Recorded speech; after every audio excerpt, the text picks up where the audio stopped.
Handak Shillong da thokiba murder case amana masi amna mystery oiraba case amasu oihale amasung masi case na maram oiraga inter India da hujik yang nauna ngangdari madi prithibi asida adugumba matamsu lakla boire mioiba amagi thawai asegi value ka sulaisalaktraba amati sen gi damakta mi ase hat pangamlabra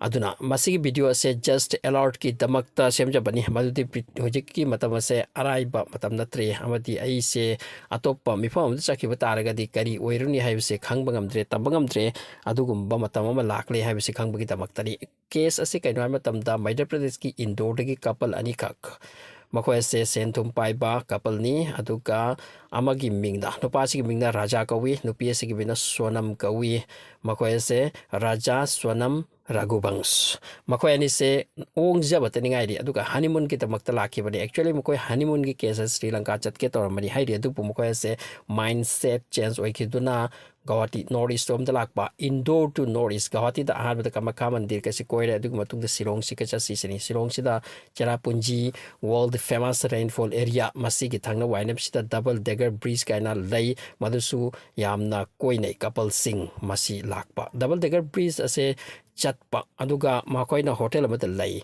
hotel sigi numidangi CCTV footage kadati makoina si thokiba amasi uri maduna evidence kasu oite so mafam asidagi makoi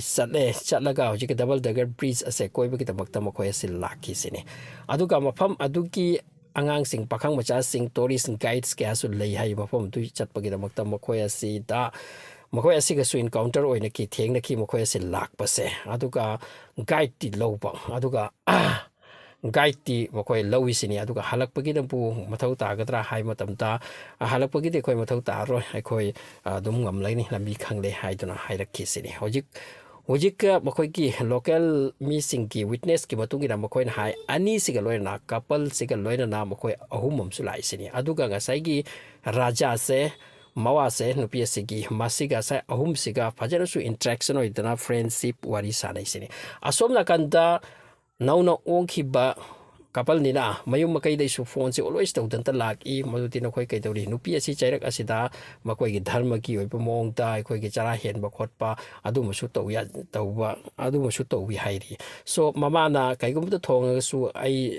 simai thongi tu nang buning sing lak tu phone torak pani ama mase hairakpa adu ki matung ta khudakta nong mati makoi phone ani se hosik uncontacted wikipa unreachable ipak khoi adri khan bara maduti phone ase mafam to network jungle ni chinglak ni network no rambusi aina khan ba noma contact to ngamdre nini contact to ngamdre masi tege khoi suspect oirak tu na ngasai raja ski manau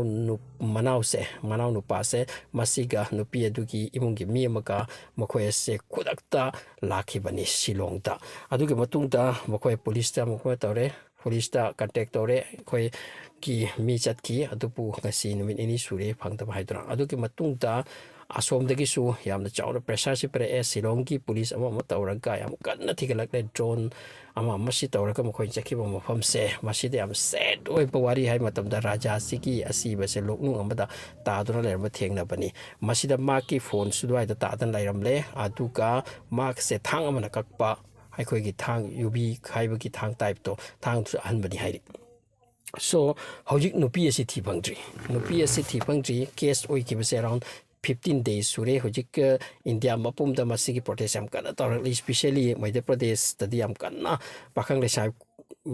sa bi lambi da chong thanarakle aduga makhoi le se photo toraga India da asigumba case oi ba asigi yam chawra masigi case se solve to haiduna yamna kanna hojik rang khongna iwari se anu sekanda sanari sini hojik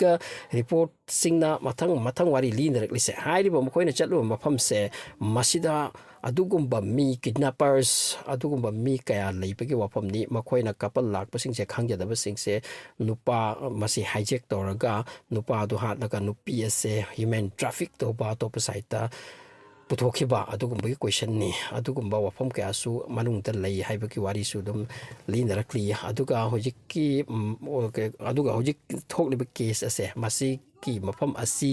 गा बांग्लादेश का सु यामना लामद्रेसनी bordering ओइबा अदुना बांग्लादेश तोमदा trafficking तौसिनख्रिब्रा कमाइन तौख्रिमो करिमता होजिक खांग ngamdre sonam ase hojik kamdori bra khangte hojik report kya na hairi maudi sonam ase siram kiroi nupa ase hat laga ba se puden chaki boram gani sini aduga mokoi na lead ki ba rain coat ama mase ta tuna leram ba khot pa su thengnare hojik yam changa sana hojik ki mafam asida thi bagi khom bagi hojik thabak ase am kanna chathari Madhya Pradesh ki CM na su yam kanna pressure pirak si Shillong ki CM da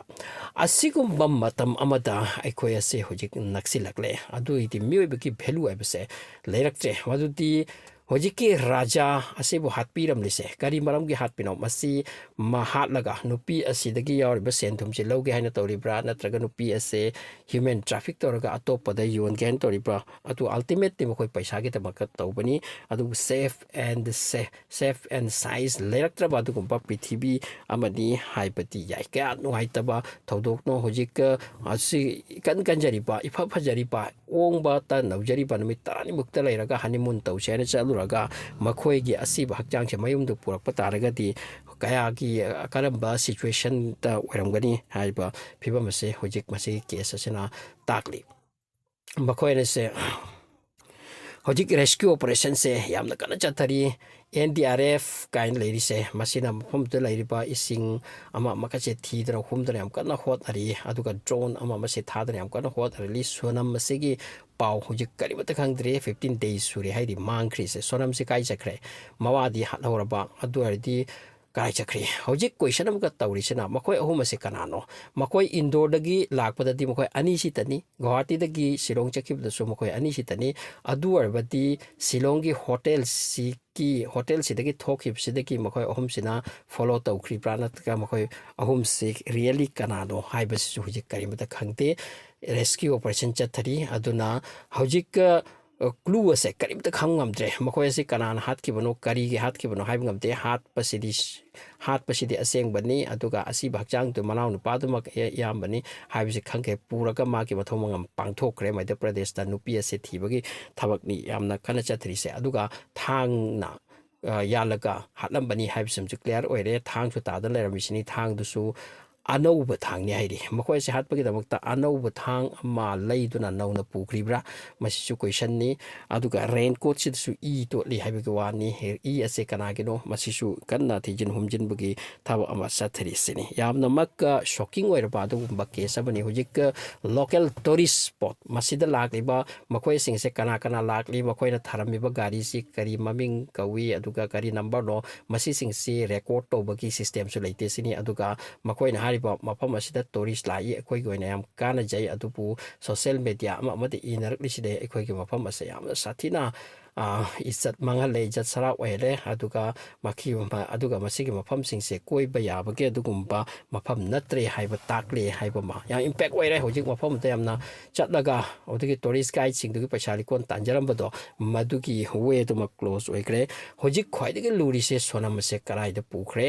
Sonam से really सीख्रब्रा हातपी खब्रा मखोइदिमक अदुगा हाथ की बतार की माकी असी भक्चांग क्या कराइद लई माकी असी भक्चांग से इसिंग द थातरे इसिंग द तौखलकनी नत्रगा लोकनुंग अमदा करिकुंबा अमदा थातरम ले हाइन लौरो मनम हंग फावरकनी ड्रोन अमम थागतने हम कन होदरी अदुसु करिमत फंगमदे अदुगा असोमदगी मध्य प्रदेश की मखोई कांगलुपना हारिबना सोनम से हातलम लोय माक असे किडनैप तौदरगा मफम अमदा तौखि वरमगनी अदुरा केस असे CBI खुतदी यौद्री CBI द खुत्ता सिन्नबगी वफमसु हुजिक कन्ना हाइनरी हाइरी मेंशन तौनिंगलिबदी मतम से अदुगुम्बा मतमदा लाकले सिनी पैसा के दमकता मी असे